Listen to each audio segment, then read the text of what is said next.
Rush continues right now with a major change when it comes to COVID policies at schools here in Connecticut. Governor Ned Lamont announced new rules today that let students stay in class even if they have contact with a classmate who tests positive for COVID.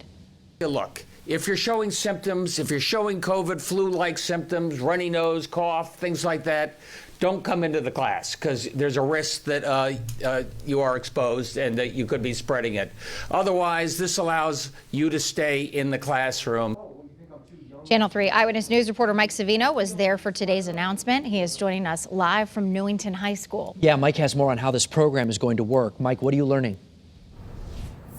Well, Mark and Aaron, this program is called Screen and Stay, and it works exactly how the name sounds. Now, previously, if a student tested positive for COVID, all the unvaccinated classmates who had a close contact with that student would be quarantined. They would have to stay home for a certain number of days. Well, now under this new policy that starts today, the parents or family members are notified of that close contact, and then they monitor a student's symptoms. If they have a sore throat, if they have a fever, if they have a cough, parents are told to keep their kids home. Otherwise, those kids can continue to come to school, continue to have access to resources.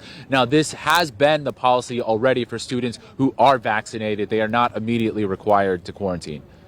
Okay, so Mike, this is obviously a change, but what do parents think about this? I think it can perhaps be a little confusing, but what are you hearing?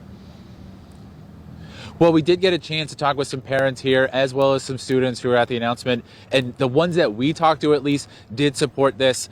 They talked about how disruptive online learning has been. And of course, having to quarantine and go in and out of in-person learning has really been disruptive. So they are glad to see opportunities to keep kids in classrooms. They are also confident that parents and students will do the right thing if the student is showing symptoms. We'll have more parent reaction coming up on Eyewitness News at 5.